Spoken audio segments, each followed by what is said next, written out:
വോസിന്യോ പരിഹാസം. പായസമാക്കാം. പ്രിയ TCL കൂട്ടുകാരെ, അർജന്റീനയും Cape വെർദയും തമ്മിലുള്ള ആവേശ പോരാട്ടം അന്ത്യത്തോടടുക്കുകയാണ്. അമേരിക്കയിലെ മിയാമി സ്റ്റേഡിയം 2026 ഫിഫ വേൾഡ് കപ്പിലെ ഏറ്റവും വികാരഭരിതമായ രംഗങ്ങൾക്ക് സാക്ഷ്യം വഹിക്കുകയാണ്. ജനകോടികളുടെ രോമാഞ്ചമായ കാൽപന്തുകളുടെ മഹാരാജാവ് ലയണൽ മെസ്സിയുടെ 5-ലധികം ഷോട്ടുകളാണ് കരിങ്കൽ ഭിത്തിയിലിടിച്ച് തെറിക്കുന്നതുപോലെ ഗോൾ മുഖത്തിന്റെ നാനാവശങ്ങളിലേക്കും ചിതറി വീഴുന്നത്.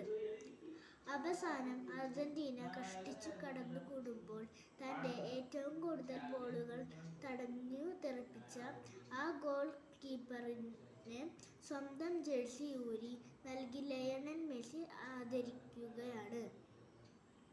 കുറ്റിത്താടിയും ചുളുങ്ങിയ മുഖവുമായി ഒരു മനുഷ്യൻ നിന്നു കരയുകയാണ്. 5 ലക്ഷത്തിലധികം മാത്രം ജനങ്ങളുള്ള തന്റെ കൊച്ചു രാജ്യത്തിന്റെ വിലാസം ആകാശത്തോളമുയർത്തിയ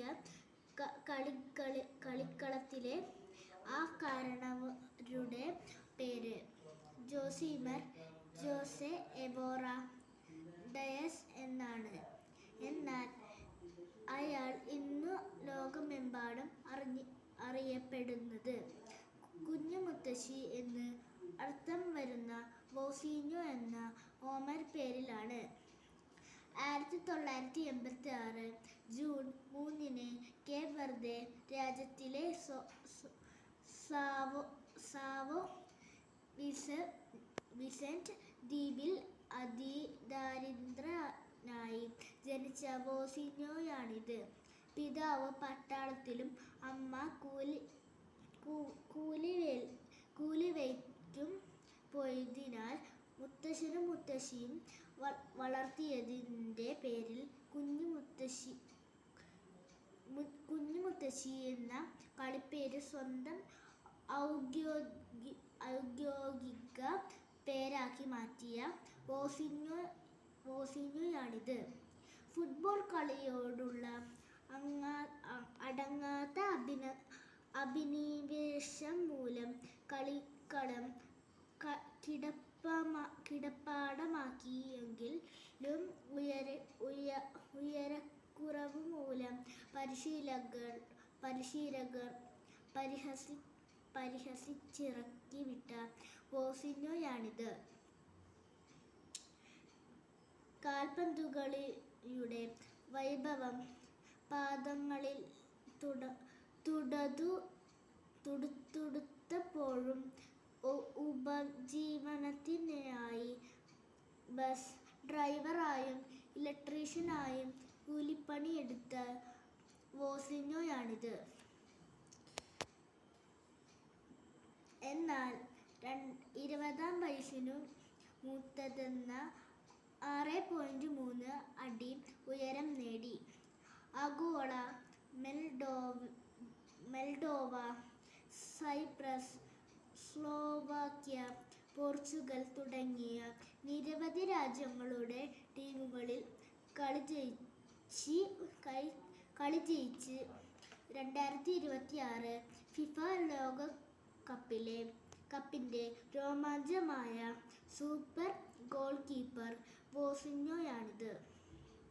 പ്രിയ കൂട്ടുകാരെ, വോസിന്യോ എന്ന കളിക്കാരൻ തന്റെ കൈകൾ കൊണ്ട് തട്ടിയെറിഞ്ഞത് മെസ്സിയുൾപ്പെടെയുള്ള ലോകതാരങ്ങളുടെ ചാട്ടുളിപ്പന്തുകളായിരുന്നു. അല്ലേ? കളിക്കളത്തിൽ അയാൾ സശ്രദ്ധം ഗോൾമുഖത്ത് മിഴിപൂട്ടാതെ നിന്ന് നാനാവശങ്ങളിൽ നിന്നും പലരും വീശിയടിച്ച പന്തുകൾ കൃത്യമായി തട്ടിമാറ്റിയിട്ടുണ്ട്. എന്നാൽ അതിനു മുന്നേ തന്നെ അയാൾ തൻ്റെ നേരെ പലരും വലിച്ചെറിഞ്ഞ പരിഹാസത്തിൻ്റെയും ആക്ഷേപത്തിൻ്റെയും ആരോപണങ്ങളെ തട്ടിമാറ്റിയിട്ടുണ്ട്. കൗമാരത്തിൽ കളിക്കളത്തിലെ കുള്ളൻ വിളികളെ അയാൾ തെറ്റിദ്ധരിപ്പിച്ചു. പൊക്കക്കുറുവൻ്റെ കളിപ്പേരുകൾക്കൊപ്പം മുത്തശ്ശനെയും മുത്തശ്ശിയെയും ദൈവത്തെപ്പോലെ അനുസരിച്ചപ്പോൾ കൂട്ടുകാർ വിളിച്ച കുഞ്ഞിമുത്തശ്ശി എന്ന പരിഹാസപ്പേരു കൊണ്ടയാൾ തൻ്റെ ജീവിത മധുരത്തിൻ്റെ പായസമുണ്ടാക്കി. തന്നെ തളർത്താനും പരാജയപ്പെടുത്താനുമായി അരികിലുള്ളവർ വലിച്ചെറിഞ്ഞ ആക്ഷേപങ്ങൾ അയാൾ തൻ്റെ പ്രതിരോധശേഷിയുടെ ആഹാരമാക്കി. കൂട്ടുകാരെ, ജീവിക്കാനും അതിജീവിക്കാനും നിങ്ങൾ പരിശ്രമിക്കുമ്പോൾ നിങ്ങളുടെ പരിസരത്തു നിന്നും ഉയരുന്ന പരിഹാസങ്ങളെ പായസം പോലെ